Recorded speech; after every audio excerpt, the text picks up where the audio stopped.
अस्सलाम वालेकुम क्लास। ये है 2.3 टॉपिक कॉमन गैस्ट्रोइंटेस्टिनल डिसऑर्डर्स। इसमें क्या है कि आपके जीआई ट्रैक्ट के डिसऑर्डर्स पाए जाते हैं।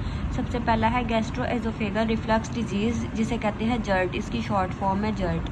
जर्ट के अंदर क्या होता है कि स्टमक के अंदर जो आपका एसिड होता है किसी भी वजह से, या आपके जो एसोफेगल स्फिंक्टर के मसल्स हैं वो वीक हो जाए, तो जो स्टमक के अंदर एसिड या उसका खाना होता है जो पार्शली डाइजेस्टेड होता है उसका बैक फ्लो हो जाता है, मतलब कि वो वापस आपके गले के अंदर आ जाता है। इसके सिम्टम्स क्या है कि हार्ट बर्न, आपके मैदे के अंदर जलन होती है, burning sensation in the chest, ये वही उसकी डेफिनेशन लिखी हुई है। फिर एसिड रिफ्लक्स के आपको खट्टी डिकारें जिसके बारे में कहते हैं वो आती है। डिफ़िकल्टी इन स्वालिंग के, खाना निकलने में आपको मुश्किल होती है। क्रॉनिक कफ, बहुत बुरी खांसी लग जाती है, और सोर थ्रोट, आपका गला पक जाता है। इसके क्या कॉजेज़ है और क्या रिस्क फैक्टर्स है। ओबेसिटी मतलब कि मोटापा, जो लोग मोटे होते हैं उनको जर्ट की डिजीज़ ज़्यादा पाई जाती है, उनका खाना सही से हज़म नहीं होता।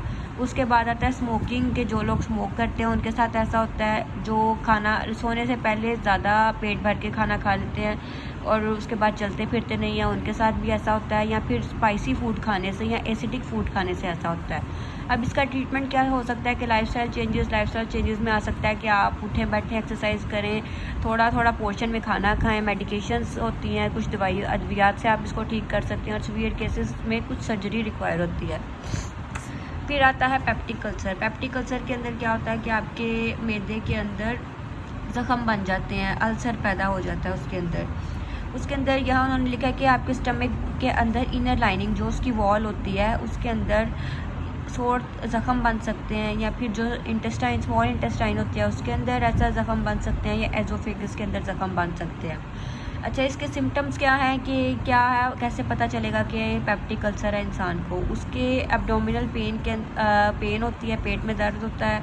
उसके अलावा ब्लोटिंग के, पेट भारी भारी महसूस होता है। नोज़िया के अंदर क्या होता है, दिल ख़राब होता है, वॉमिटिंग आती है, और ब्लैक स्टूल्स मतलब के ब्लैक पखाने भी इंसान को भी होते हो तो ये पेप्टिक अल्सर की निशानी है। उसके बाद है कॉजेज़ एंड रिस्क फैक्टर्स। इसके कॉजेज़ क्या है कि ये एक बैक्टीरिया हेलिकोबैक्टर पाइलोरी की वजह से पेप्टिक अल्सर हो सकता है, या फिर ये कुछ एक मेडिकेशन है जिसको कहते हैं non steroidal anti inflammatory drugs, इसकी वजह से भी हो सकता है।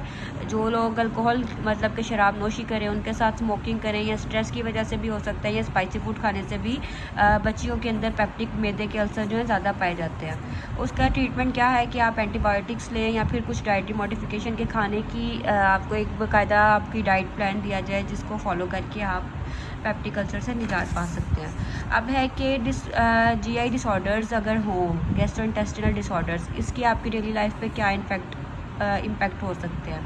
पहली बात इन्होंने लिखी है कि जीआई डिसऑर्डर्स जैसे कि पेप्टिक अल्सर या जर्ड है, तो उसमें क्या होता है कि आपके बहुत देर तक परसिस्टेंट जो ख़त्म ना हो, बहुत देर तक रहे, एब्डोमिनल पेन हो सकती है, पेट में दर्द, ब्लोटिंग रह सकती है, और डिस्कम्फर्ट कि आप अच्छा महसूस नहीं करते।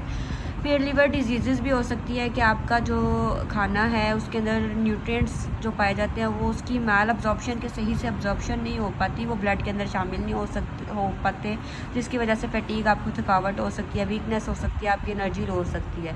फिर उन्होंने कहा है कि जीआई डिसऑर्डर्स ख़ास तौर पर रात को आपको तंग करते हैं कि आप सही से सो नहीं पाते, आपकी जैसे खाना हज़म ना हो तो आपके गले के अंदर बार बार खाना आए, इस वजह से। फिर उन्होंने लिखा है कि chronic inflammation of digestive tract, जो खुराक की नाली है उसके अंदर इन्फ्लेमेशन सूज जाती है जिसकी वजह से कि आप बहुत ज़्यादा देर तक इश्यूज़ रह सकते हैं। तो ये हमारा लेक्चर था 2.3, और अगला लेक्चर है उसमें इन्फेक्शियस डिजीज़ हैं, कोलरा, टाइफाइड फीवर वगैरह, लेकिन जो 2.3 है उसमें कॉमन डिसऑर्डर्स हैं।